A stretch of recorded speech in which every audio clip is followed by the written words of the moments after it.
Hello everyone, welcome back to another lecture. तो कल के लेक्चर में हमने हाउस प्रॉपर्टी चालू कर दिया था। तो एक बार फटाफट रिवाइज कर लेते थे हमने क्या पढ़ा था कल। तो हमने हाउस प्रॉपर्टी में सबसे पहले पढ़ा था चार्जिंग सेक्शन हाउस प्रॉपर्टी का, जो बात करता है कि net annual value of any property comprises of building और land appurtenant thereto, of which assessee is owner is chargeable under this head। तो उसको हाउस प्रॉपर्टी के अंदर उसको टैक्स पे करना पड़ेगा। उसके बाद में अगर प्रॉपर्टी उसको बिजनेस के लिए यूज कर रहा है, वो खुद बिजनेस के लिए यूज कर रहा है, तो उसका इनकम पीजीबीपी में आएगा। या फिर उसका रेंट पे देना, प्रॉपर्टी रेंट पे देना उसका बिजनेस है, तो उसका भी इनकम जो है वो पीजीबीपी में आएगा। उसके बाद में अगर जो लैंड है, लैंड मतलब अपर्टेनेंट देयर टू, मतलब जो बिल्डिंग के आसपास की जो लैंड है, बिल्डिंग के आसपास की जो लैंड है, गैरेज है, गार्डन है, वो भी अपने बिल्डिंग में आ जाएगा।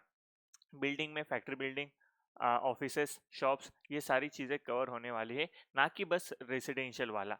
उसके बाद में अगर खाली प्लॉट जो है, खाली प्लॉट अगर उसने रेंट पे दिया, खाली प्लॉट अगर रेंट पे दिया, तो वो अपना पीजीबीपी में या फिर आईएफओएस में आएगा।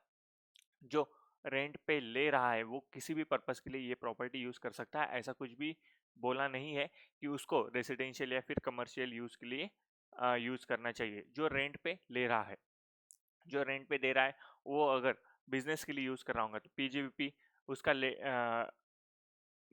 भाड़े पे देना बिजनेस है उसका, तो उसका पीजीबीपी आएगा।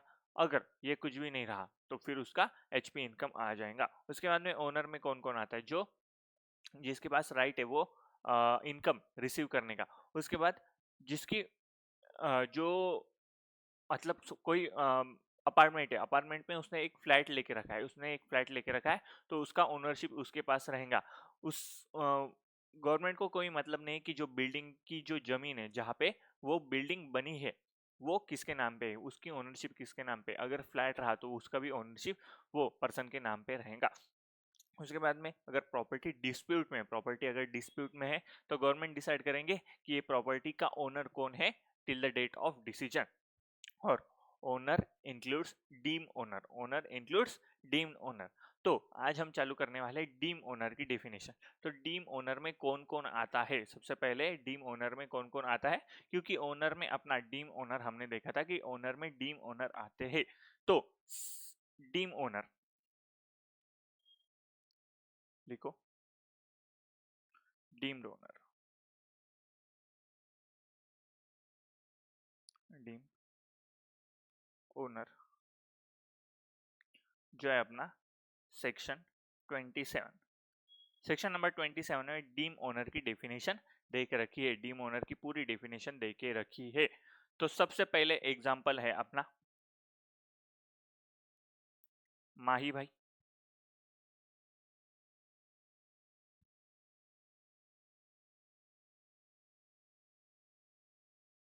साक्षी धोनी।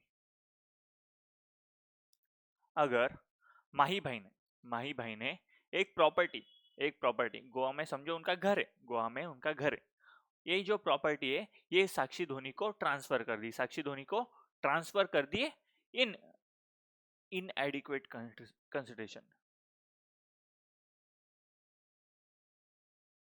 इनएडिक्वेट कंसिडरेशन। तो ये जो प्रॉपर्टी ट्रांसफर की गई है साक्षी धोनी को, ये जो प्रॉपर्टी साक्षी धोनी को ट्रांसफर कर दी है, इसका डीम्ड ओनर अपने को माही भाई को मानना पड़ेगा, माही भाई को मानना पड़ेगा। क्यों? क्योंकि यहाँ पे जो कंसिडरेशन है, वो इनएडिक्वेट कंसिडरेशन है टैक्स प्लानिंग के लिए, ये सारी चीजें करी गई है। अगर ये जो प्रॉपर्टी है ट्रांसफर कर दी साक्षी धोनी को, इससे जो भी रेंटल इनकम आ रहा है, ये साक्षी धोनी के नाम पे, अगर समझो ये डीम्ड ओनर की डेफिनेशन नहीं होती, तो माही भाई ने जो साक्षी धोनी को जो घर दिया है उसके ओनर कौन बन जाएंगे, साक्षी धोनी। जो भी रेंट आ रहा है ये घर से इसका इनकम किसके इनकम में दिखेगा, इन द हैंड ऑफ साक्षी धोनी, साक्षी धोनी। तो महेंद्र सिंह धोनी ने ये प्रॉपर्टी ट्रांसफर करके, इन एडिक्वेट कंसिडरेशन में ट्रांसफर करके टैक्स प्लानिंग करते थे। तो इसलिए गवर्नमेंट ने बोला कि अगर ये जो प्रॉपर्टी ये इनएडिक्वेट कंसिडरेशन में ट्रांसफर की गई, इनएडिक्वेट कंसिडरेशन में ट्रांसफर की गई, तो उसका ओनरशिप माही भाई को ही रहेगा, तो माही भाई उसके डीम्ड ओनर बन जाएंगे। समझ में आया क्या? अरे बोलो, समझ में आया क्या? समझो ये प्रॉपर्टी की कीमत, समझो ये प्रॉपर्टी की कीमत 50 CR है, 50 CR है, 50 CR, ये प्रॉपर्टी की कीमत 50 CR है। और ये 50 CR साक्षी धोनी ने माही भाई को दे दिए, माही भाई को दे दिए, साक्षी धोनी ने माही भाई को 50 CR दे दिए। तो क्या अब ये केस में महेंद्र सिंह धोनी को अपने को डीम ओनर मानना पड़ेगा क्या? नहीं, क्योंकि यहाँ पे इनएडिक्वेट कंसिडरेशन की बात नहीं हो रही है। अब ये पूरा का पूरा एडिक्वेट कंसिडरेशन मिल गया है और इस केस में ओनरशिप ट्रांसफर हो जाएंगी साक्षी धोनी को, ओनर रहेंगे साक्षी धोनी। समझ में आया क्या? तो अगर कोई भी प्रॉपर्टी समझो अनुष्का शर्मा, विराट कोहली, अनुष्का शर्मा ने एक प्रॉपर्टी दे दी विराट कोहली को, अनुष्का शर्मा ने प्रॉपर्टी दे दी विराट कोहली को। तो ये जो प्रॉपर्टी है, ये जो प्रॉपर्टी अगर इनएडिक्वेट कंसिडरेशन में दी होती, इनएडिक्वेट कंसिडरेशन में दी होती, तो अनुष्का शर्मा इसकी बन जाती डीम ओनर। बट अगर एडिक्वेट कंसिडरेशन में दी होती, तो जो प्रॉपर्टी की वैल्यू अगर विराट कोहली ने अनुष्का शर्मा को दे दी, तो ओनरशिप चली जाएंगी विराट कोहली को। समझ में आया क्या? समझ में आया क्या? इनएडिक्वेट कंसिडरेशन क्या होता है? जो मतलब प्रॉपर्टी की वैल्यू उससे कम अपन वैल्यू ट्रांसफर कर रहे, उससे कम अगर वैल्यू ट्रांसफर कर रहे तो वो अपना आ जाएगा इनएडिक्वेट कंसिडरेशन, वो अपना आ जाएगा इनएडिक्वेट कंसिडरेशन। तो यहाँ पे फर्स्ट पॉइंट लिखो अब अपना डीम ओनर का, फर्स्ट पॉइंट लिखो अपना डीम ओनर का।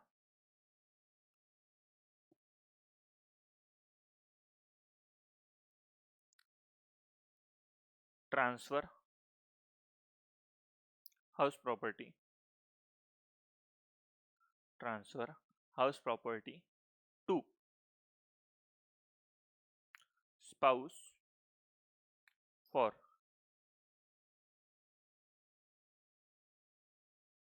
inadequate consideration,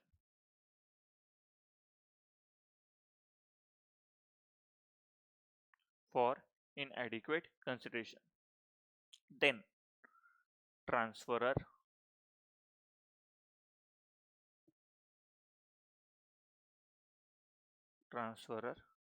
is deemed owner, transferor is deemed owner, transferor यहाँ पे डीम्ड ओनर बन जाएंगे।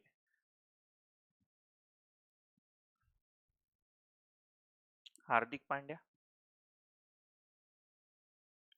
और उनकी वाइफ, ओ कुछ लफड़ा हुआ था ना बीच में, दोनों अलग अलग हो गए। अब हार्दिक पांड्या ने ये जो प्रॉपर्टी ये कर दी वाइफ के नाम, इनएडिक्वेट कंसिडरेशन, इनएडिक्वेट कंसिडरेशन में वाइफ के नाम कर दी। बट ये जो वाइफ है ना, ये जो वाइफ है अब साथ में नहीं रह रहे उनकी, बराबर है, साथ में नहीं रह रही उनकी।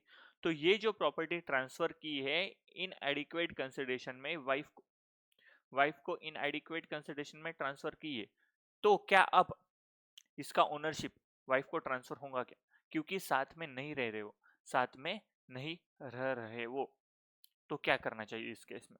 तो गवर्नमेंट में बोल दिया, गवर्नमेंट ने बोल दिया, अरे यार ये क्या हो रहा है आज स्क्रीन को,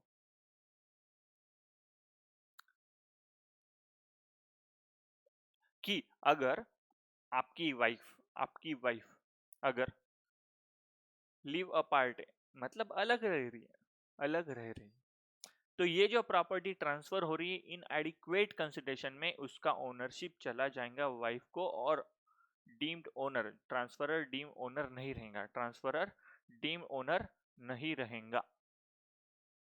समझ में आया क्या? तो इधर ही नोट लिख लो एक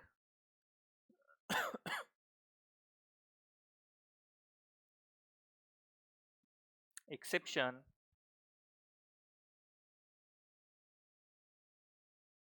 एक्सेप्शन क्या लिखो, transfer in connection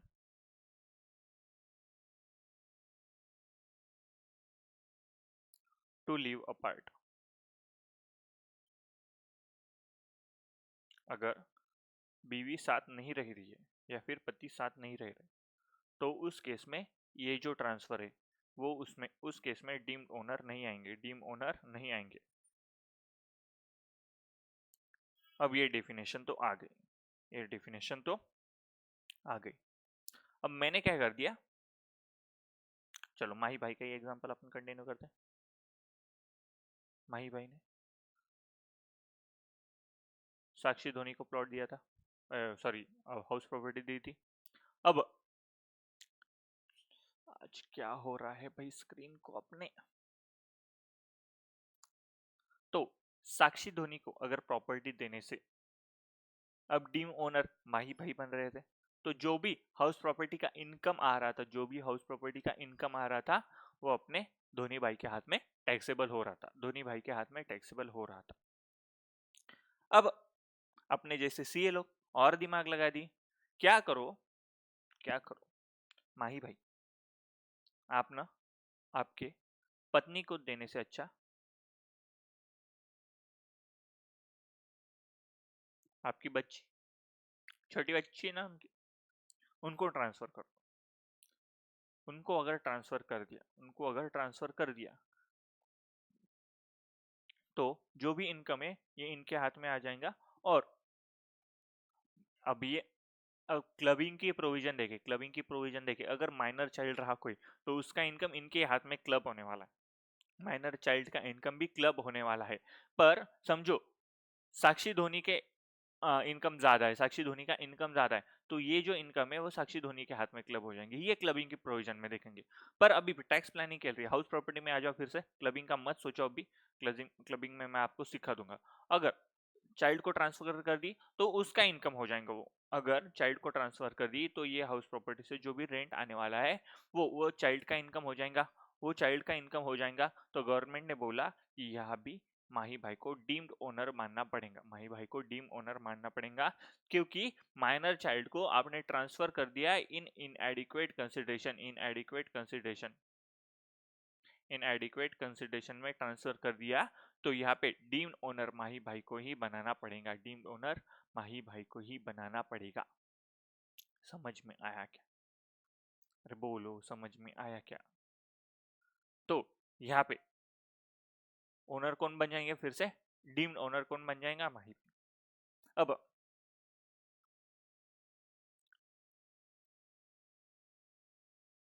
एक एक्सेप्शन है इसका भी, तो एक्सेप्शन ऊपर ही समझा देता मैं आपको लिखते लिखते, चलो लिख लो ये भी point.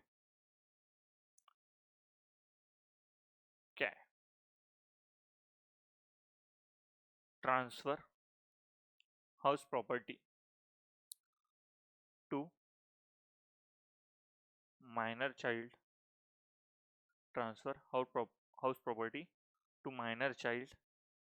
For inadequate consideration for inadequate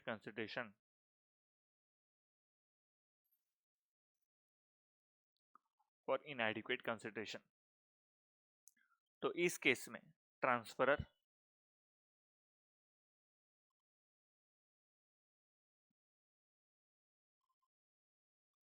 अपना बन जाएगा डीम्ड ओनर, ट्रांसफरर बन जाएगा अपना डीम्ड ओनर।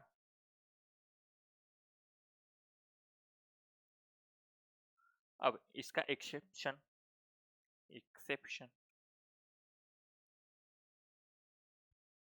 अगर ये प्रॉपर्टी किसी माइनर डॉटर को ट्रांसफर कर रहे और उसकी शादी हो चुकी है, ये लॉ में लैंग्वेज लिखी है भाई, मेरा इसमें कोई भी दोष नहीं है।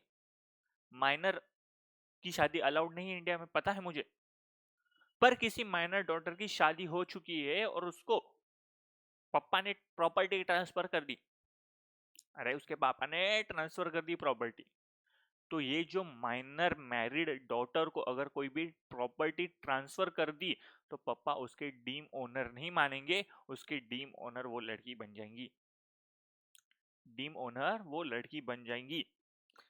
तो देखो, transfer to minor married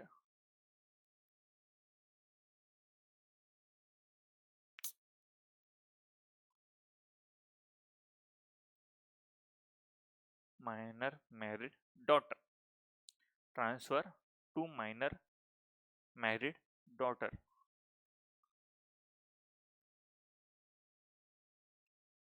transferor is not deemed owner, transferor is not deemed owner। तो देखो, माइनर चाइल्ड को ट्रांसफर कर दी इन एडिक्वेट कंसिडरेशन में, या फिर स्पाउस को ट्रांसफर कर दी इन एडिक्वेट कंसिडरेशन में, तो जिसने भी ट्रांसफर की है प्रॉपर्टी, जिसने भी ट्रांसफर की है प्रॉपर्टी, वो उसका डीम्ड ओनर बन जाएगा, वो उसका डीम्ड ओनर बन जाएगा। बट अगर माइनर मैरिड डॉटर को अगर प्रॉपर्टी ट्रांसफर की है तो उसका ओनरशिप वो बेटी को चला जाएगा, पापा उसका डीम्ड ओनर नहीं रहेगा, पापा उसका डीम्ड ओनर नहीं रहेगा। समझ में आया क्या? अरे यार आज बड़ी दिक्कत दे रहा है ये। समझ में आया? तो दोनों पॉइंट समझ में आ गए। अगर स्पाउस को ट्रांसफर कर दिया तो डीम्ड ओनर ट्रांसफरर बन जाएगा, या फिर माइनर चाइल्ड को इनएडिक्वेट कंसिडरेशन में, दोनों केस में इनएडिक्वेट कंसिडरेशन में ट्रांसफर कर दिया तो ट्रांसफरर अपने डीम ओनर बन जाएगा, ट्रांसफरर अपना डीम ओनर बन जाएगा। समझ में आया क्या यह? तो बट अगर माइनर मैरिड डॉटर को ट्रांसफर कर दिया, माइनर मैरिड डॉटर को अगर ट्रांसफर कर दिया तो ट्रांसफरर वहां पे डीम ओनर नहीं बनेगा, ट्रांसफरर वहां पे डीम ओनर नहीं बनेगा। समझ में आया क्या? अब मुझे एक बात बताओ, मैंने क्या कर दिया, मैंने क्या कर दिया, मेरे पास बहुत पैसा है, मैंने सोचा प्रॉपर्टी खरीद ही लूं, मैंने सोचा प्रॉपर्टी खरीद ही लूं, पर फिर सोचा मैं अगर प्रॉपर्टी खरीदूंगा उसका इनकम मेरे हाथ में क्लब हो जाएगा, वैसे तो मैं बेसिक एग्जेम्पशन लिमिट के नीचे है मेरा इनकम, पर फिर भी सोचा कि जो प्रॉपर्टी लूंगा उसका इनकम मेरे हाउस प्रॉपर्टी में टैक्सेबल हो जाएगा, तो एक काम करता हूँ, मेरे पास जो कैश पड़ा है ना, मेरे पास जो कैश पड़ा है ना, वो मैं बीवी को ट्रांसफर कर देता हूँ, या फिर मेरे सन डॉटर किसी को ट्रांसफर कर देता हूँ, किसी को भी ट्रांसफर कर देता हूँ। अब ये क्या करेंगे, ये उससे हाउस प्रॉपर्टी परचेस करेंगे, ये उससे हाउस प्रॉपर्टी परचेस कर लेंगे, ये उससे हाउस प्रॉपर्टी परचेस कर लेंगे। क्या अब ये हाउस प्रॉपर्टी का ओनर, डीम्ड ओनर मैं बनूंगा क्या? क्या अब ये हाउस प्रॉपर्टी का डीम ओनर मैं बनूंगा क्या? ऊपर के केस में अपने क्या हो रहा था, ऊपर का केस में अपन हाउस प्रॉपर्टी ट्रांसफर कर देते, ऊपर के केस में अपन हाउस प्रॉपर्टी ट्रांसफर कर रहे थे, किसको? एक तो बीवी को या फिर अपने बच्चे को, बीवी को या फिर बच्चे को इन एडिक्वेट कंसिडरेशन, इन एडिक्वेट कंसिडरेशन। अब यहाँ पे क्या हो रहा है, यहाँ पे मैंने प्रॉपर्टी ट्रांसफर करने की जगह मैंने कैश दे दी, अरे ले लो प्रॉपर्टी ले लो, गोवा में जाके एक विला परचेस कर लो तुम। तो मैंने कैश दी यहाँ पे, उन्होंने वो कैश से हाउस प्रॉपर्टी परचेस कर ली। अब क्या मैं डीम ओनर बनूंगा कि ये प्रॉपर्टी का, क्या मैं डीम ओनर बनूंगा कि ये प्रॉपर्टी का? तो आंसर है नो, आंसर है नो। मैं डीम ओनर नहीं बनूंगा ये प्रॉपर्टी का, क्योंकि मैंने कैश ट्रांसफर की है, कैश ट्रांसफर की है, और कैश ट्रांसफर करते ये जो ट्रांजैक्शन है, ये जो ट्रांजैक्शन है, ये दोनों के बीच में हो रहा है, ये कोई तो भी घर का ओनर होगा और इनके बीच में ट्रांजैक्शन हुआ है, तो सीधा सीधा यहाँ पे ओनरशिप इनको मिलने वाली है, सीधा सीधा ओनरशिप इनको मिलने वाली है। तो मैंने कैश भी दिया होता, तो मैं यहाँ पे डीम ओनर नहीं माना जाऊंगा, डीम ओनर नहीं माना जाऊंगा। समझ में आया क्या? समझ में आए क्या रे? अरे बोलो। तो उसका एग्जांपल ही लिख लो अभी। इंडिविजुअल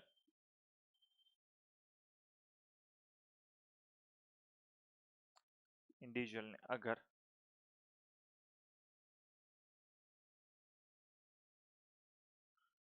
कैश दी, कैश किसको दी? स्पाउस या फिर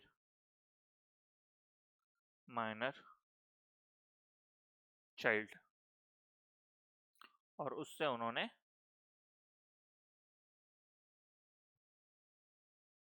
acquired house property from such cash, from such cash,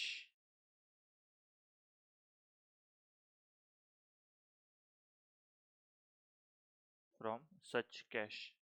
तो ये जो है इनकी ओनरशिप, ये बन जाएंगे ओनर, ये बन जाएंगे ओनर, और ये जो इंडिविजुअल है अपना, ये जो इंडिविजुअल है अपना, ये डीम्ड ओनर बनेगा क्या? बनेगा क्या? नहीं, ये डीम्ड ओनर नहीं बनेगा।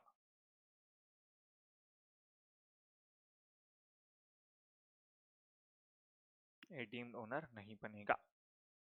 समझ में आया क्या?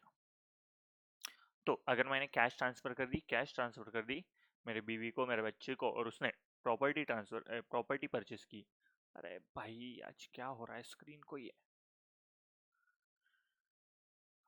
प्रॉपर्टी परचेस कर ली, तो उसका जो ओनरशिप है वो उनके पास ही रहेगा, ना कि मैं उसका डीम ओनर बनूंगा, ना कि मैं उसका डीम ओनर बनूंगा। समझ में आया क्या? अब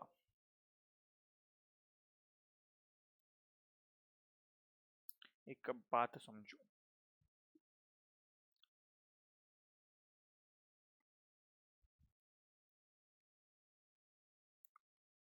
मैं एक प्रॉपर्टी, बड़ी प्रॉपर्टी मेरे पास, बड़ी प्रॉपर्टी मेरे पास,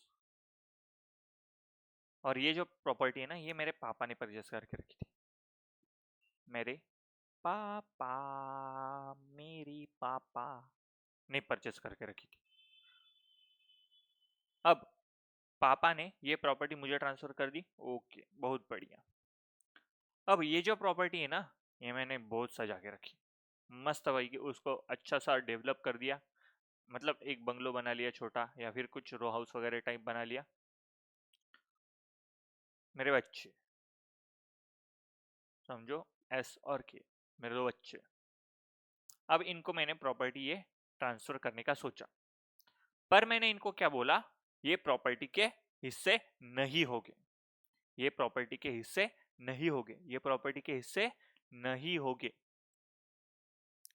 अब ये प्रॉपर्टी का हिस्सा तो नहीं होने वाला है, ये प्रॉपर्टी का हिस्सा नहीं होने वाला है, तो अब इसका ओनरशिप किसके पास रहेगा? इसका ओनरशिप किसके पास रहेगा? सोचने की बात है ना।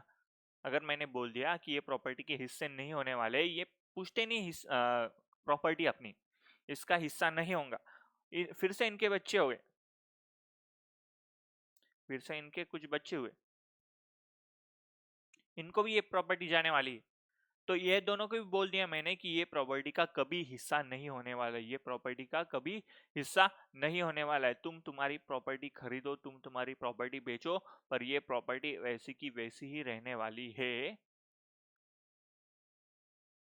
तो अब ये प्रॉपर्टी पे टैक्स कौन पे करने वाला है? ये प्रॉपर्टी पे टैक्स कौन पे करने वाला है?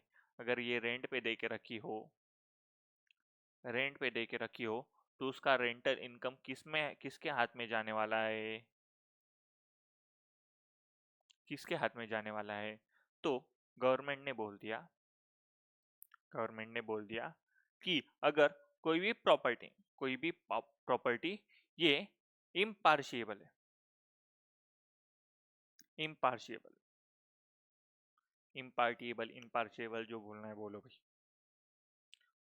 तो उस केस में होल्डर जो है वो प्रॉपर्टी का, होल्डर जो भी वो प्रॉपर्टी का ख्याल रख रहा है, जो भी वो प्रॉपर्टी का ख्याल रख रहा है, इन सिंपल लैंग्वेज में समझ, जो भी वो प्रॉपर्टी का ख्याल रख रहा है, जो भी होल्डर है वो प्रॉपर्टी का, वो उसके ऊपर टैक्स पे करेगा, वो उसके ऊपर टैक्स पे करना पड़ेगा, और वो प्रॉपर्टी का हाउस प्रॉपर्टी इनकम उसके हाथ में क्लब हो जाएगा। समझ में आया क्या? तो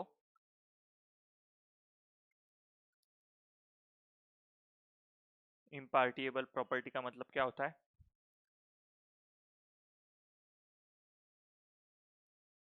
मतलब क्या होता है इस प्रॉपर्टी का?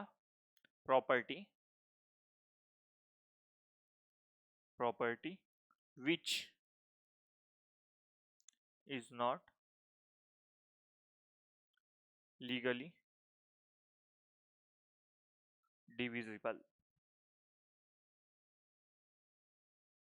which is not legally divisible। तो ये प्रॉपर्टी का जो होल्डर है, ये जो प्रॉपर्टी का होल्डर है, वो उसका डीम्ड ओनर बन जाएगा, वो उसका डीम्ड ओनर बन जाएगा, वो उसका डीम्ड ओनर बन जाएगा, डीम्ड ओनर, वो उसका डीम्ड ओनर बन जाएगा। समझ में आया क्या? चलो next point.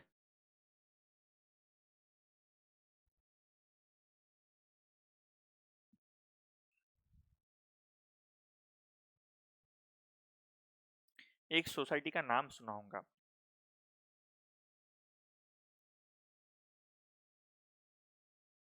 Gokuldham society, Gokuldham society. Gokuldham society ने क्या कर दिया, एक जमीन परचेस कर ली और उसमें छोटे छोटे घर बना दिए, छोटे छोटे घर बना दिए। अब छोटे छोटे घर बनाने के बाद यहाँ पे लोग रहने आने वाले, यहाँ पे लोग रहने आने वाले हैं। कौन कौन आने वाला है? जेठालाल, पोपट,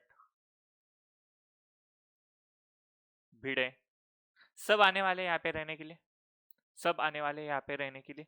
अब ये जो सोसाइटी है, ये जो सोसाइटी है, इसका जो ओनरशिप है, इसका ओनरशिप है, इसका ओनरशिप है, ये किसके नाम पे? ये सोसाइटी के नाम पे। ये जो पूरे घर है, ये पूरे घर, ये किसके नाम पे? सोसाइटी के नाम पे। ये प्लॉट जो है ये पूरा, ये किसके नाम पे? सोसाइटी के नाम पे। तो ये क्या, ये जेठालाल, पोपटलाल, भिड़े, ये क्या ओनर बन रहे हैं क्या प्रॉपर्टी के? नहीं, ओनर नहीं बन रहे ये प्रॉपर्टी के, क्योंकि ये प्रॉपर्टी की ओनरशिप जो है ये सोसाइटी के पास है, ये सोसाइटी के पास है। तो अब ये सोसाइटी में रहने वाले हैं, ये सोसाइटी में रहने वाले हैं। तो गोकुलधाम सोसाइटी क्या कर रहा है? गोकुलधाम सोसाइटी क्या करता है, जो भी यहाँ पे रहने आने वाले हैं, जो भी यहाँ पे रहने आने वाले हैं, उनको शेयर्स दे देता है, या फिर वो बन जाते हैं मेंबर्स, वो बन जाते हैं मेंबर्स, ये सोसाइटी के, ये सोसाइटी के बन जाते हैं वो मेंबर्स। जो भी शेयर्स रहे, जो भी रहे, वो परचेस करके वो सोसाइटी के मेंबर्स बन जाते हैं। वो सोसाइटी के मेंबर बनने के बाद ये जो प्रॉपर्टी है इसमें वो रह सकते हैं, इसमें वो रह सकते हैं। मेंबर बनने के बाद ये प्रॉपर्टी में वो रहने जा सकते हैं। अब अगर इनको प्रॉपर्टी बेचनी रहो, इनको अगर प्रॉपर्टी बेचनी रहो, तो क्या ये सोसाइटी, क्या ये बेच सकते हैं ये प्रॉपर्टी? क्या ये प्रॉपर्टी बेच सकते हैं क्या? क्योंकि ये तो बस मेंबर है, ये तो बस मेंबर है। ओनरशिप तो अभी भी गोकुलधाम सोसाइटी के पास ही है, ओनरशिप अभी भी गोकुलधाम सोसाइटी के पास ही है। तो यहाँ पे ये दिक्कत ना आए, तो ये जो जेठालाल, पोपटलाल, भिड़े भाई जो है आपने, सोसाइटी के एकमेव सेक्रेटरी, ये बन जाएंगे इसके डीम्ड ओनर, ये बन जाएंगे इसके डीम्ड ओनर। और जो हाउस प्रॉपर्टी का इनकम है वो इनके हाथ में क्लब हो जाएगा, भले ही ये मेंबर्स है, भले ही ये सोसाइटी के बस मेंबर है, इनके पास ओनरशिप नहीं है, इनके पास ओनरशिप नहीं है, पर ये बन जाएंगे सोसाइटी के, ये प्रॉपर्टी के डीम्ड ओनर, ये प्रॉपर्टी के बन जाएंगे ये डीम्ड ओनर। समझ में आया क्या? अरे बोलो समझ में आया क्या? तो members, member of cooperative society, company और एओपी, एसोसिएशन ऑफ पर्सन, ये सब में मेंबर होंगे ये। अगर कंपनी रही तो शेयर्स होंगे, कोऑपरेटिव सोसाइटी होगी, एओपी होगा, तो ये मेंबर हो जाएंगे और मेंबर इसके डीम्ड ओनर बन जाएंगे, मेंबर इसके डीम्ड ओनर बन जाएंगे, प्रॉपर्टी के डीम्ड ओनर बन जाएंगे, डीम्ड ओनर। यहाँ पे लगे तो एग्जाम्पल भी लिख लो ताकि अपने को याद रहे।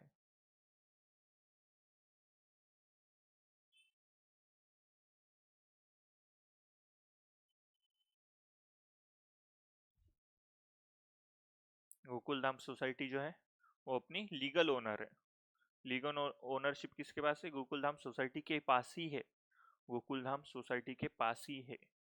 पर जेठालाल, भिड़े, पोपटलाल, ये जो है ये बन जाएंगे इसके डीम्ड ओनर, ये बन जाएंगे इसके डीम्ड ओनर। समझ में आया क्या? अरे बोलो समझ में आया क्या? तो कोऑपरेटिव सोसाइटी के केस में अपने को देखना पड़ेगा कि लीगल ओनर कौन है और मेंबर कौन है। मेंबर जो रहे वो अपने बन जाएंगे डीम्ड ओनर, वो बन जाएंगे अपने डीम्ड ओनर।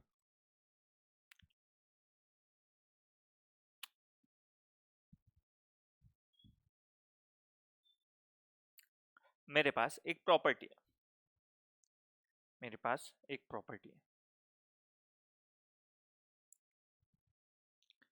प्रॉपर्टी मैंने ट्रांसफर कर दी, किसको कर दी ट्रांसफर? गुड्डू को। मैंने प्रॉपर्टी ट्रांसफर कर दी गुड्डू को। अब ट्रांसफर करते करते क्या हुआ? ट्रांसफर करते करते क्या हुआ? बड़ी प्रोसीजर चलती है, ऐसे नहीं होता कि पैसे दे दिए प्रॉपर्टी मेरे नाम आ गई, नहीं। गुड्डू ने मुझे इसके बदले में पैसे दे दिए, समझो 50 लाख की प्रॉपर्टी, 50 लाख की प्रॉपर्टी उसने मुझे पैसे दे दिए। ये जो घर है ये मैंने गुड्डू को दे दिया, गुड्डू ने मुझे पैसे दे दिए। इसका जो पोजीशन है, इसका पोजीशन जो है वो मैंने गुड्डू को भी दे दिया, उसने पैसे दे दिए मुझे। मैंने बोला चल तू ठीक है, मेरे पास एक घर है उसमें मैं रह लूंगा, ये तू यहाँ पे रहना चालू कर दे। अपन जो फॉर्मेलिटीज है, जो अपने कागजात बनाने हैं अपने को, जो ऑन रिकॉर्ड होना चाहिए सबके पास, ये अपन बनाएंगे, ये अपन आराम से बनाएंगे। तूने पैसे दे दिए, मैं तुझे रहने के लिए दे रहा हूँ, ये जो सेल डीड है, ये सारे एग्रीमेंट्स है, ये अपन बना लेंगे, ये अपन बना लेंगे। अब ये है पेंडिंग, अब सेल डीड ये अभी भी पेंडिंग है, ये अभी भी पेंडिंग है।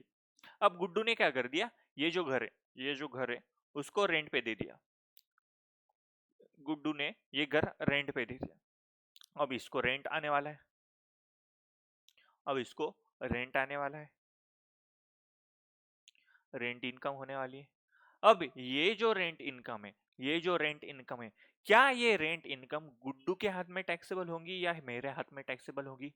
क्योंकि यहाँ पे मैंने पोजीशन ट्रांसफर कर दिया, पर ओनरशिप अभी भी देखा जाए, लीगल ओनरशिप अभी भी देखा जाए तो वो मेरे पास है। लीगल ओनरशिप अभी भी मेरे पास है, क्योंकि सेल डीड नहीं बना है अब तक, सेल डीड नहीं बना है अब तक, लीगल ओनरशिप अभी भी मेरे पास है, मैं ही लीगल ओनर हूँ प्रॉपर्टी का। कोई भी ये प्रॉपर्टी चेक करने आया तो ये जो रेंटल इनकम आने वाली है, रेंटल इनकम आने वाली, रेंटल इनकम आने वाली है, ये किसके हाथ में टैक्सेबल होने वाली है? ये जो रेंटल इनकम आने वाले हैं, ये गुड्डू के लिए टैक्सेबल रहेंगे हाउस प्रॉपर्टी में, या फिर मेरे लिए, या फिर मेरे लिए? तो गवर्नमेंट ने यहाँ पे बोल दिया, अपने इनकम टैक्स में यहाँ पे बोल दिया कि गुड्डू ये प्रॉपर्टी का डीम्ड ओनर बन जाएगा।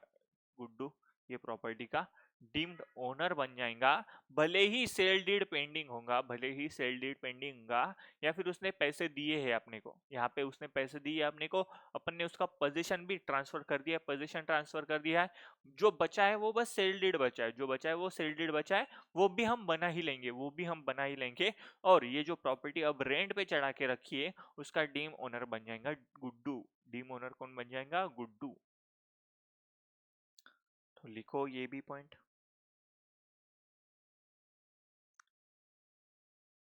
कौन सा पॉइंट है अपना? ई। Person in position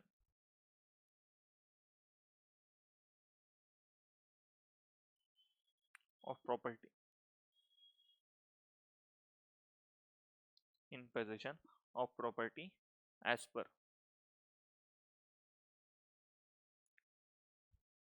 section 53A of transfer of property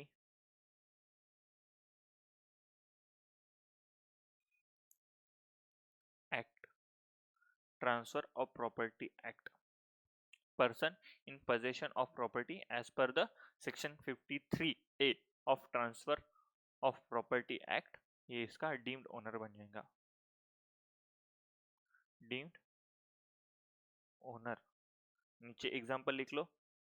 मैं एग्जांपल भी आपको वहीं पे बोल रहा हूँ जहाँ पे अपने को जब रिवीजन करेंगे तब दिक्कत आ रही। जैसे सोसाइटी के केस में अपने को दिक्कत आ सकती है, कैश के केस में अपने को दिक्कत आ सकती है, क्या हो सकता है, तो उस केस में मैं एग्जांपल लिख के दे रहा हूँ आपको, और लिख लो आप भी, लिख लो आप भी। तो देखो एग्जांपल लिखो यहाँ पे, मोती है, मोती,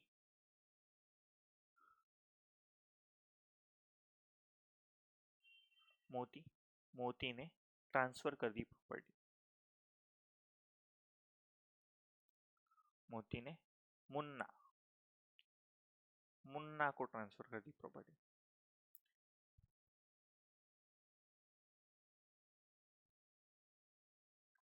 मोती ने प्रॉपर्टी ट्रांसफर कर दी मुन्ना को। अब ये जो सेल कंसिडरेशन है, मुन्ना सेल कंसिडरेशन दे दिया, सेल कंसिडरेशन दे दिया, मोती ने प्रॉपर्टी का position, position transfer, position transfer, पर जो सेल डीड है, सेल डीड जो है वो पेंडिंग है, सेल डीड जो है वो पेंडिंग है, वो पेंडिंग है, वो पेंडिंग है। तो इस केस में डीम्ड ओनर जो है वो अपना मुन्ना बन जाएगा, डीम्ड ओनर जो है अपना मुन्ना बन जाएगा, डीम्ड ओनर अपना मुन्ना बन जाएगा। समझ में आया क्या? आज थोड़ी स्क्रीन को दिक्कत आ रही है, समझ में आया क्या?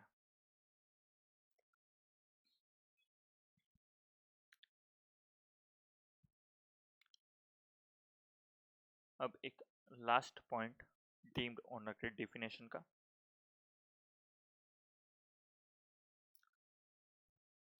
डीम्ड ओनर की डेफिनेशन फिर होती है अपनी खत्म।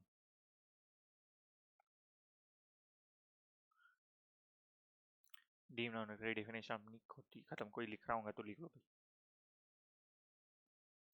अब लास्ट पॉइंट कुछ समझाने जैसा है नहीं तो लिख लो फटाफट। Person who has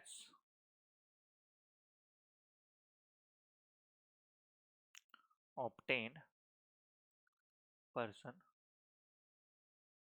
who has obtained a property under lease for not less than 12 years. Person who obtained a property under lease for not less than 12 years, 12 years तो अपना डीम ओनर बन जाएगा, डीम ओनर बन जाएगा, deemed owner बन जाएगा।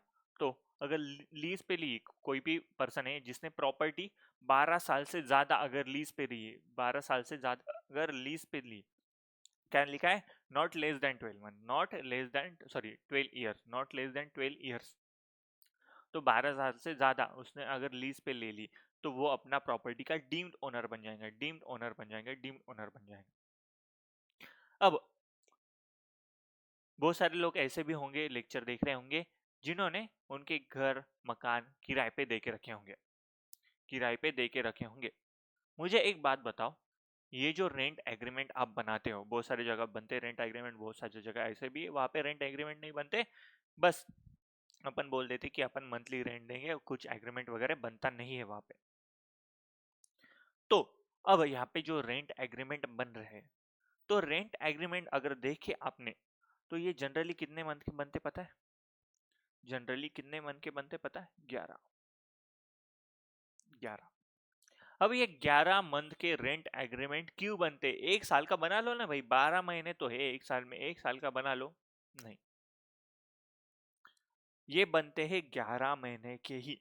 11 महीने के क्यों बनते हैं, क्योंकि बहुत सारे एक्ट ऐसे हैं इंडिया में, अगर 12 महीने से ज्यादा ये रेंट एग्रीमेंट कर लिया तो कुछ राइट्स जो है वो टेनेंट को आ जाते, कुछ राइट्स जो है वो टेनेंट को आ जाते हैं। एक टैक्स पे करने के लिए भी बहुत सारी जगह लाइबल हो जाते हैं, टैक्स मतलब जो प्रॉपर्टी के टैक्स है, अगर उसने फिर प्रॉपर्टी के टैक्स पे कर दिया तो वो भी ओनरशिप में आ सकता है, ऐसे बहुत सारी कॉम्प्लिकेशंस है। तो इसके वजह से जो भी रेंट एग्रीमेंट जो बनता है ना, वो 11 मंथ का ही बनता है, जो रेंट एग्रीमेंट बनता है वो 11 मंथ का ही बनता है, 11 मंथ से ज्यादा का नहीं बनाते जनरली कोई रेंट एग्रीमेंट घर का। क्यों, क्योंकि ये कॉम्प्लिकेशंस की वजह से, ये कॉम्प्लिकेशंस की वजह से। तो यहाँ पे एक नोट लिख लो, या फिर एक्सेप्शन बोल सकते हैं अपन ये केस का।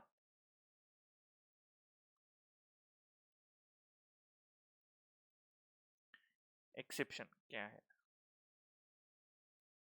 एक्सेप्शन क्या है, person acquiring,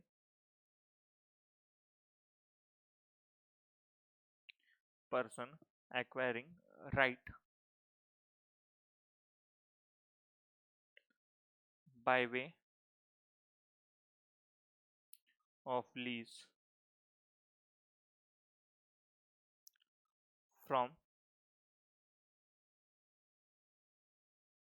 month to month,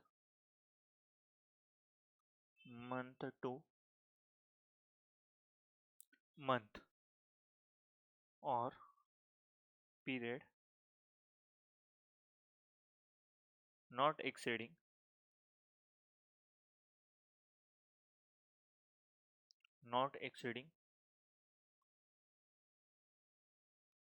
1 year.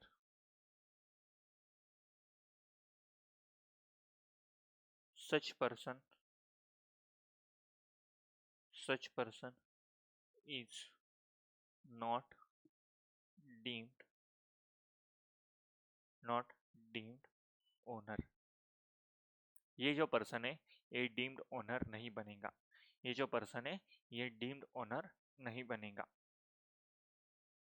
समझ में आया यहाँ तक? अरे यार ये क्या हो रहा है आज स्क्रीन को? समझ में आया यहाँ तक? लिख लो, कोई लिख रहा होगा तो।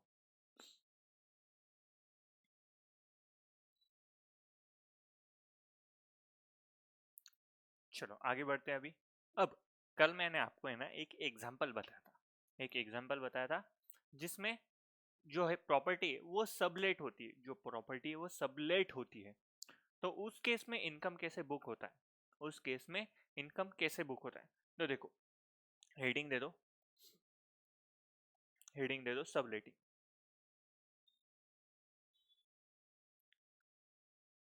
हेडिंग दे दो सबलेटिंग।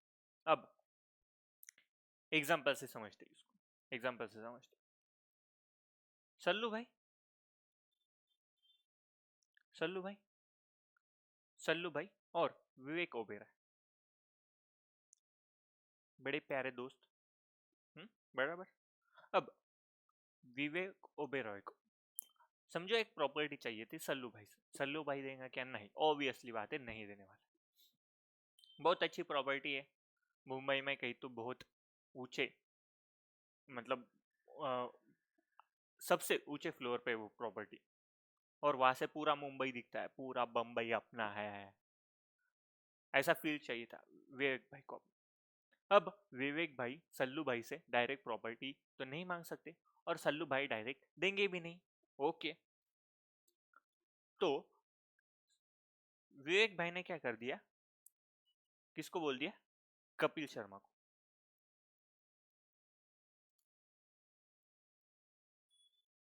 कपिल शर्मा, अरे वही कॉमेडियन दोस्त है अपना कपिल शर्मा, कप्पू। इस लेक्चर में दिए हुए सारे पात्र काल्पनिक है और इसका वास्तविक जीवन से कोई भी संबंध नहीं है। कोई भी संबंध अगर आ रहा होगा तो वो केवल निवल योगायोग है। तो ये बस एग्जाम्पल है, एग्जाम्पल के पर्पज से ही समझना। कुछ किसी का पर्सनल अफेक्शन होगा इस चीजों से, तो भाई दूसरा एग्जाम्पल कंसिडर कर लेना। तो बस एग्जाम्पल के हिसाब से अब विवेक भाई ने क्या बोल दिया कपिल भाई को? कपिल भाई वो प्रॉपर्टी आप रेंट पे ले लो। कपिल भाई वो प्रॉपर्टी आप रेंट पे ले लो और फिर मुझे ट्रांसफर कर दो, मुझे रेंट पे दे दो। तो क्या हो रहा है यहाँ पे? सल्लू भाई जो है वो लीज पे दे रहा है प्रॉपर्टी, किसको? कपिल को। लीज पे दे रहा है प्रॉपर्टी किसको? कपिल को। कपिल प्रॉपर्टी किसको दे रहा है लीज पे?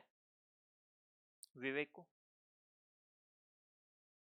अब यहाँ पे जो है, यहाँ पे जो है ये प्रॉपर्टी हो रही है सब लीज। ये प्रॉपर्टी हो रही है सब लीज। ये प्रॉपर्टी हो रही है सब लीज। अब सल्लू भाई, सल्लू भाई के लिए ये बन जाएगा इनका हाउस प्रॉपर्टी इनकम, क्योंकि वो बिजनेस कर रहे हैं क्या? नहीं। लेटिंग आउट मतलब प्रॉपर्टी रेंट पे देना इनका बिजनेस, बिजनेस है क्या? नहीं। तो इनका ये जो रेंट आने वाला है कपिल शर्मा से, ये जो रेंट आने वाला है कपिल शर्मा से, ये बन जाएगा इनका income taxable under HP. Income taxable under HP. तो सल्लू भाई को जो भी इनकम आने वाला है, सल्लू भाई को जो भी इनकम आने वाला है, ये प्रॉपर्टी को लीज पे देके ये पूरा आएगा इनका एचपी का इनकम। ये आ जाएगा इनका एचपी का इनकम। यहां तक कोई दिक्कत नहीं। अब कपिल शर्मा, अब कपिल शर्मा को भी विवेक से इनकम आ रहा है, रेंट इनकम आने वाला है।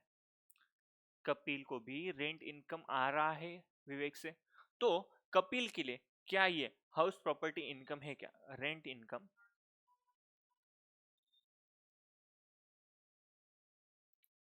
रेंट इनकम, क्या ये हाउस प्रॉपर्टी इनकम है क्या कपिल के लिए? तो सबसे पहले house property income HP, HP लिखो, उसको कट कर दो।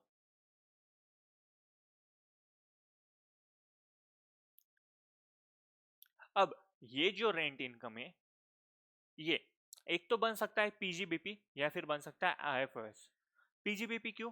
अगर रेंट पे देना, रेंट पे प्रॉपर्टी चढ़ाना कपिल का बिजनेस है, कपिल का बिजनेस है, तो ये जो प्रॉपर्टी उन्होंने सब लीज की है, ये जो प्रॉपर्टी इन्होंने सब लीज की है, इफ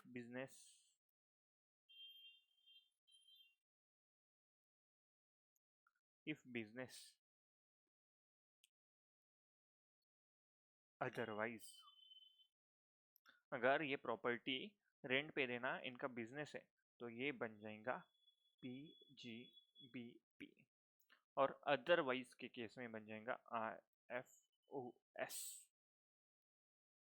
समझ में आया क्या? अरे बोलो, समझ में आया क्या?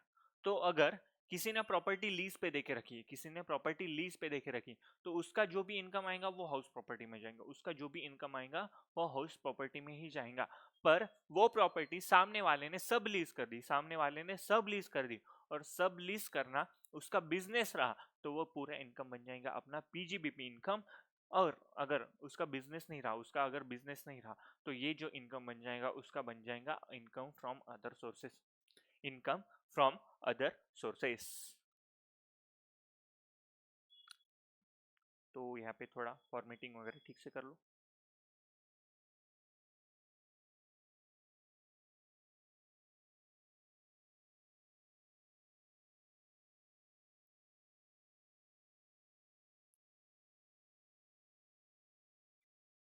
इनकम फ्रॉम अदर सोर्सेज बन जाएगा अदरवाइज। कोई लिख रहा होगा, लिख लो, लिख रहा होगा, लिख रहा होगा, लिख लो।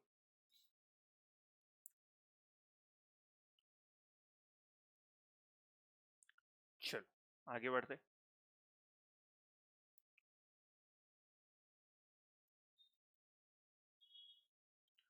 एक कंस्ट्रक्शन कंपनी, एक कंस्ट्रक्शन कंपनी है। अब कंस्ट्रक्शन कंपनी है तो ये बहुत सारे प्रोजेक्ट्स होंगे इनके, बहुत सारे अपार्टमेंट बनाते होंगे, बहुत सारे रो हाउसेस बनाते होंगे, बहुत सारे शॉप्स बनाते होंगे, कॉम्प्लेक्स बनाते होंगे। इनका प्रॉपर्टी बनाना और बेचना काम है। तो ये जो प्रॉपर्टी है, शॉप्स, हाउस, कॉम्प्लेक्स, ये सारी जो चीजें, ये जो सारी चीजें हैं, ये कंस्ट्रक्शन कंपनी के लिए, ये कंस्ट्रक्शन कंपनी के लिए क्या है? Stock in trade. Stock in trade है, बराबर है ना? इनके लिए तो ये स्टॉक हो जाएगा। मेरे पास इतने शॉप बचे हैं भाई, मेरे को इतने शॉप बेचने हैं, मेरे को इतने घर बेचने हैं, ये कॉम्प्लेक्स पड़ा है, मुझे ये कॉम्प्लेक्स बेचना है। तो कंस्ट्रक्शन कंपनी के लिए, कंस्ट्रक्शन कंपनी के लिए ये जो कॉम्प्लेक्स है, ये जो शॉप है, ये जो हाउस है, ये सारे स्टॉक इन ट्रेड है, ये सारे स्टॉक इन ट्रेड है। अब अगर समझो ये शॉप उन्होंने बेच दिया, ये शॉप उन्होंने बेच दिया, तो उनके लिए PGBP इनकम होगा, ना कि कैपिटल गेन होगा। क्योंकि कैपिटल गेन कब होगा? अगर इनका कैपिटल असेट है, वो कैपिटल असेट है तो उनका कैपिटल गेन होगा। यहाँ पे उनका PGBP इनकम हो रहा है, यहाँ पे उनका PGBP इनकम हो रहा है, क्योंकि ये शॉप खरीदना बेचना ये उनके लिए क्या है? नॉर्मल बिजनेस है भाई, रोज का काम है उनका। तो ये शॉप बेच के अगर पैसा आया तो उनका PGBP इनकम बन जाएगा। ओके, ये हाउस है, ये घर उन्होंने बेचा तो उसका PGBP इनकम बन जाएगा, ना कि कैपिटल गेन आएगा। अब ये घर जो है उनका बिका ही नहीं, उनका घर ये बिका ही नहीं।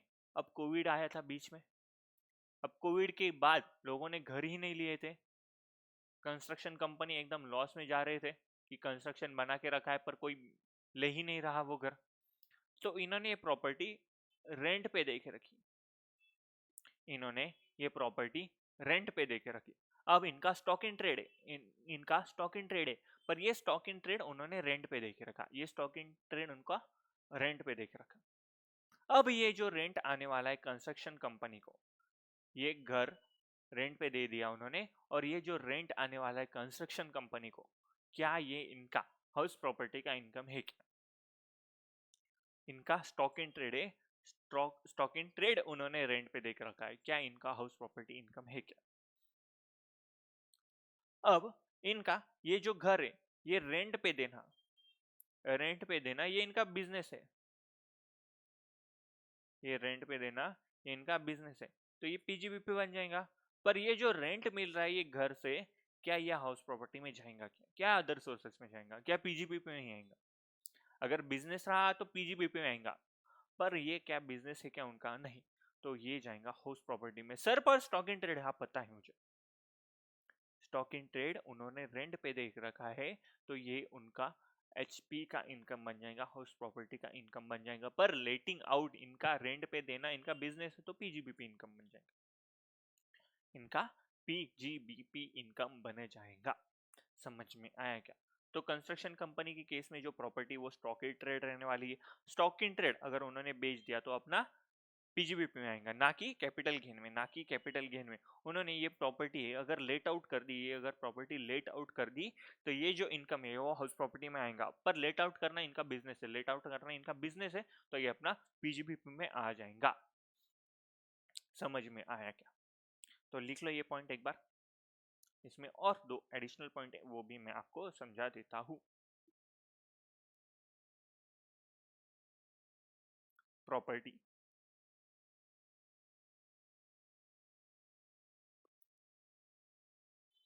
held as property held as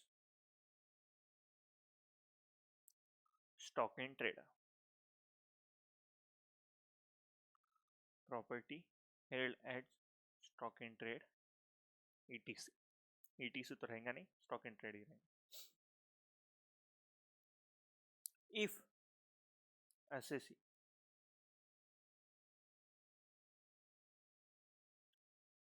is a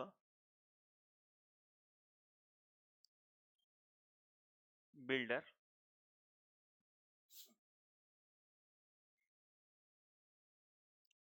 or construction company is builder or construction company, the house property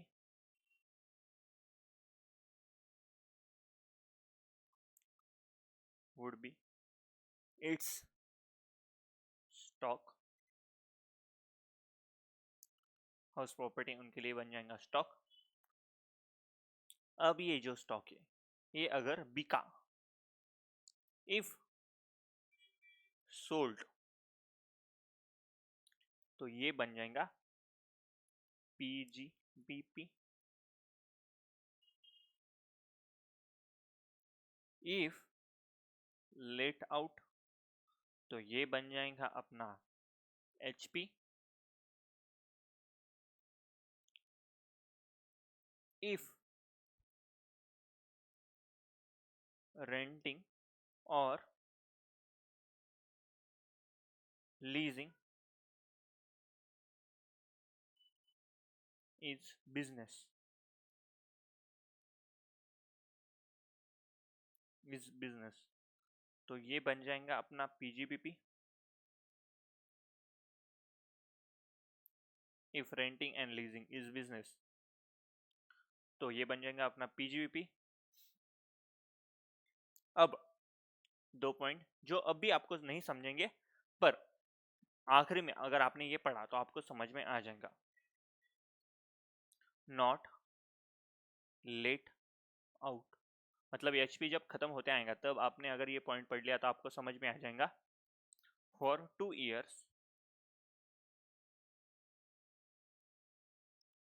from end of FY in which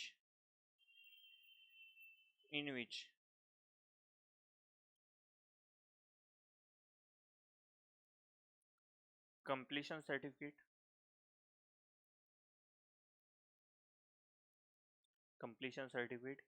is obtained,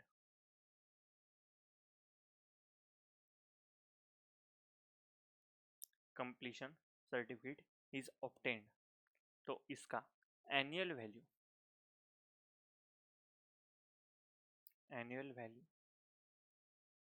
इसका नील माना जाएगा, एनुअल वैल्यू इसका नील माना जाएगा। पहले 2 साल के लिए उसका एनुअल वैल्यू जो है वो नील माना जाएगा। आफ्टर 2 years, आफ्टर 2 years ये बन जाएंगी डीम्ड लेट आउट प्रॉपर्टी, और इसका जो है वो आ जाएगा फिर HP इनकम। एक बार प्रॉपर्टी डीम लेट आउट बन गई, एक बार प्रॉपर्टी डीम लेट आउट बन गई, तो ये जो इनकम है ये अपना HP इनकम माना जाएगा। देखो प्रॉपर्टी जो है वो स्टॉक इन ट्रेड है, किसके केस में रहेगा ये? कंस्ट्रक्शन कंपनी, बिल्डर और कंस्ट्रक्शन कंपनी की केस में ये जो पूरा ये स्टॉक इन ट्रेड रहने वाला है।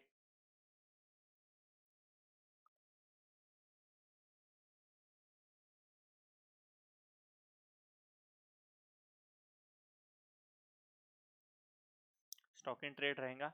अगर उन्होंने प्रॉपर्टी बेच दी तो पीजीबीपी इनकम, अगर रेंट पे दे दी तो एचपी इनकम, अगर रेंट पे देना इनका बिजनेस है तो पीजीबीपी इनकम। अगर 2 साल तक ये प्रॉपर्टी कुछ भी नहीं है, कंप्लीशन सर्टिफिकेट लेने के बाद बस वो पड़ी ही, ना बिकी ना रेंट पे देखी रखी, तो इसका एनुअल वैल्यू जो है, एनुअल वैल्यू नील माना जाएगा, एनुअल वैल्यू इसका नील माना जाएगा। अगर आपने डेफिनेशन याद होगी चार्जिंग सेक्शन 22 में, जो हाउस प्रॉपर्टी का चार्जिंग सेक्शन देख रखा है, इसमें बोला है नेट एनुअल वैल्यू के ऊपर अपने को टैक्स पे करना पड़ेगा, नेट एनुअल वैल्यू इसका टैक्स पे करना पड़ेगा। अब यहाँ पे 2 साल के लिए नेट एनुअल वैल्यू जो है अपनी, एनुअल वैल्यू जो है अपनी, वो अपने को नील माननी है, वो अपने को नील माननी, मतलब 2 साल के लिए ये प्रॉपर्टी अपनी कोई भी जगह टैक्सेबल नहीं आएंगी एचपी में, कोई भी जगह उसकी टैक्सेबिलिटी नहीं आएंगी एचपी में, अगर वो प्रॉपर्टी खाली पड़ी है।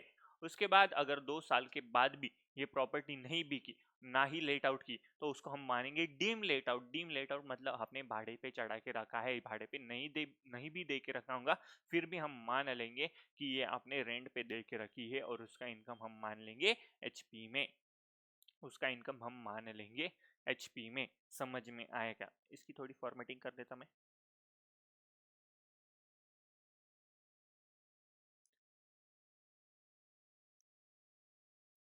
फॉर्मेटिंग किया करो भाई, रिवीजन के वक्त है ना अपने को समझ में आता है, पढ़ने को भी अच्छा लगता है जब भी अपन रिवीजन करते तब, कि यार कुछ तो पढ़ा है अपन ने, कुछ तो लिखा है अपन ने, कुछ तो मेहनत की है अपन ने।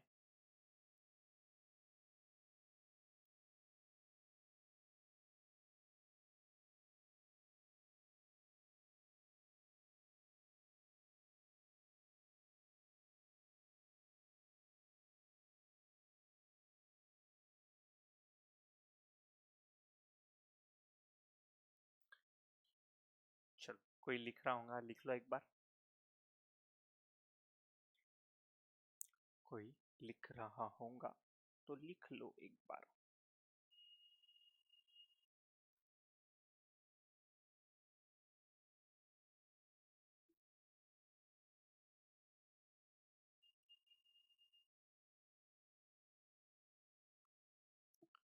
चलो आगे बढ़ते हैं, एक आखिरी कंसेप्ट करते हैं आज का, जिसका नाम है composite rent.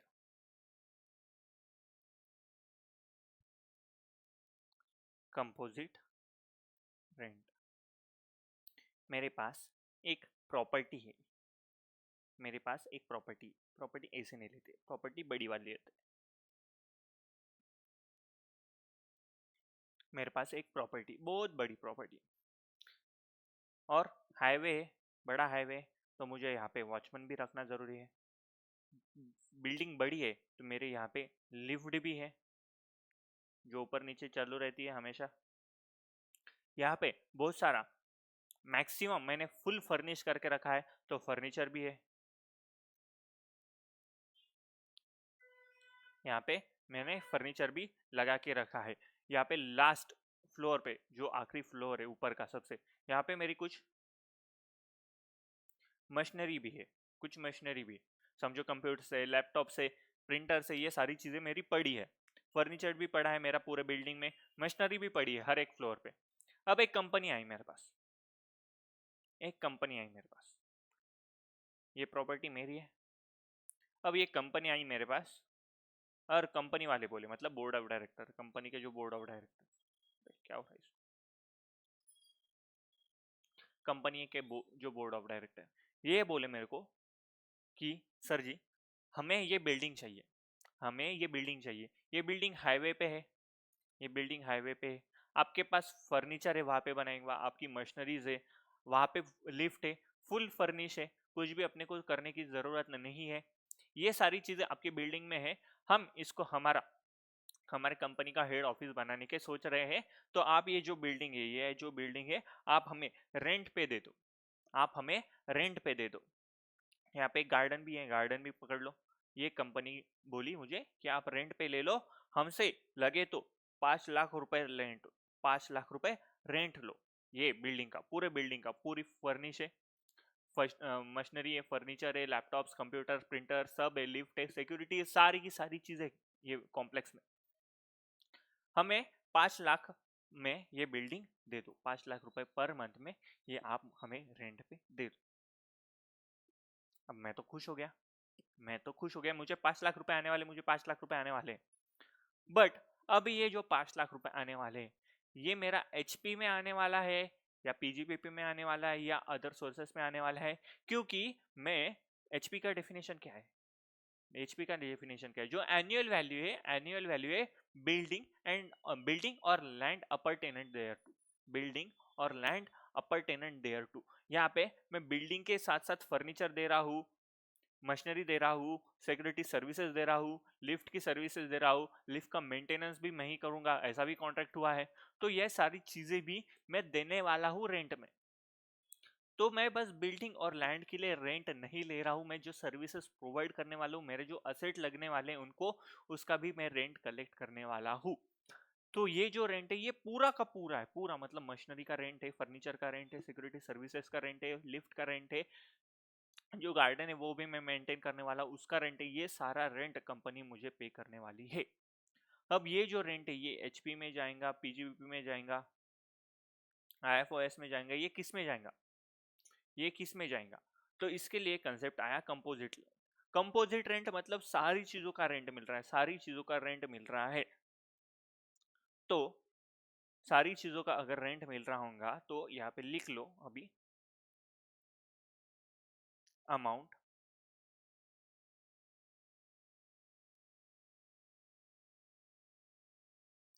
Received, amount received as rent on, as rent on, सबसे पहला तो building,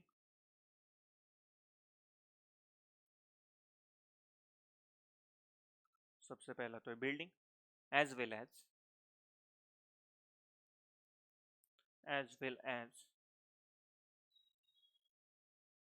other asset, other assets like plant and machinery, like plant and machinery or furniture, or furniture, or for security services,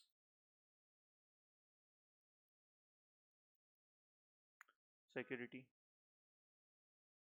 like lift, security etc। तो अगर amount received हो रहा है rent का जिसमें बिल्डिंग भी है as well as other asset भी है, जैसे प्लांट है, मशीनरी है, फर्नीचर है, सिक्योरिटी के जो सर्विसेज है उसका भी रेंट मुझे मिलने वाला है, तो इसको हम बोलने वाले हैं कंपोजिट रेंट, इसको हम बोलने वाले हैं कंपोजिट रेंट, कंपोजिट रेंट सेंट पर ले लेता थोड़ा, तो इसको हम बोलने वाले हैं कंपोजिट रेंट।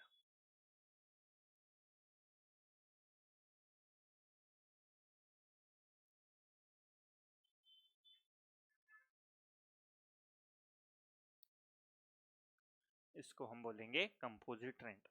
अब कंपोजिट रेंट किस में आना चाहिए, एचपी में आना चाहिए, पीजीबीपी में आना चाहिए, आईएफएस में आना चाहिए, किस में आना चाहिए, सोचो जरा। तो ये जो रेंट है,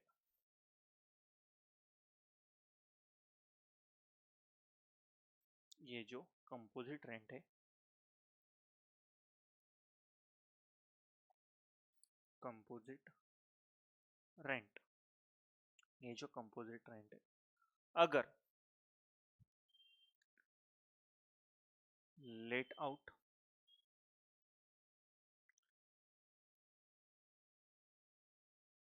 building and other asset other asset or securities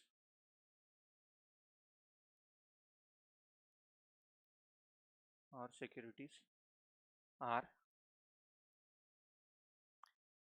inseparable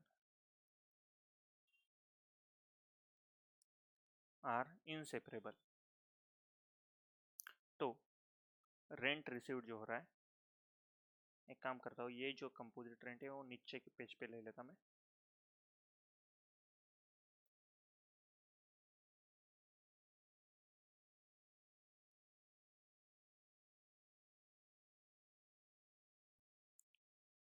are inseparable,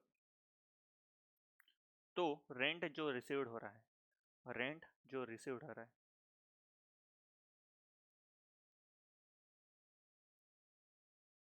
rent received आ रहा है, तो यहाँ पे इनसेपरेबल, यहाँ पे इनसेपरेबल है, रेंट रिसीव्ड जो हो रहा है वो इनसेपरेबल है। If business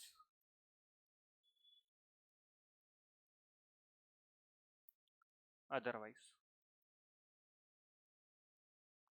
if business otherwise, अगर बिजनेस रहा तो पीजीबीपी में चला जाएगा, अदरवाइज रहा तो आईएफओएस में चला जाएगा। मतलब जो रेंट आ रहा है, कंपोजिट रेंट आ रहा है, वो इनसेपरेबल है, अपन सेपरेट नहीं कर सकते, अपन सेपरेट नहीं कर सकते। तो ये जो रेंट आ रहा है, ये जो रेंट आ रहा है, ये अपने को बिजनेस में माना जाएगा। अगर ये अपना बिजनेस है, प्रॉपर्टी रेंट पे देना बिजनेस है अपना, तो ये बिजनेस में कंसिडर होगा, अदरवाइज ये आईएफओएस में कंसिडर किया जाएगा। अगर letting of building and other asset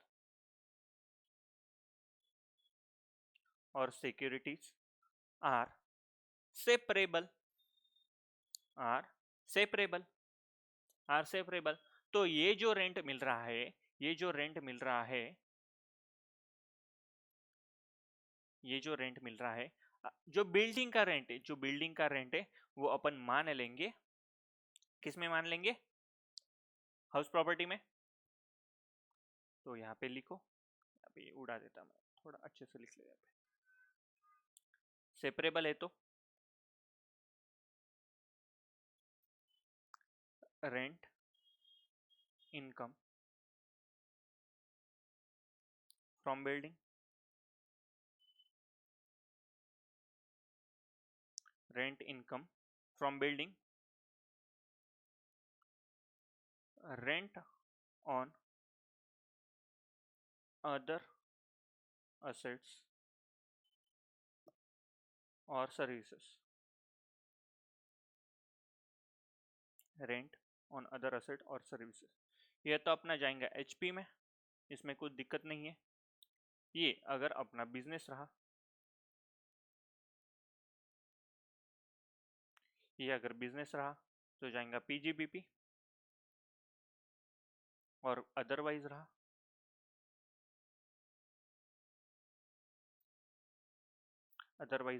तो ये अपना आ जाएगा आईएफओएस।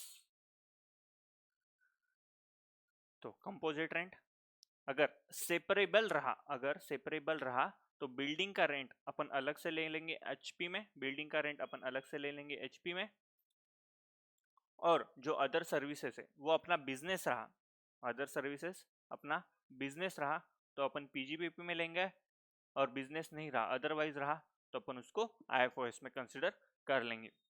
अगर इनसेपरेबल रहा, इनसेपरेबल मतलब अपन उसको डिवाइड नहीं कर सकते, लैंड के लिए कितना, बिल्डिंग के लिए कितना, फर्नीचर के लिए कितना, मशीनरी के लिए कितना, सर्विसेज के लिए कितना, ये अपन सेपरेट नहीं कर सकते।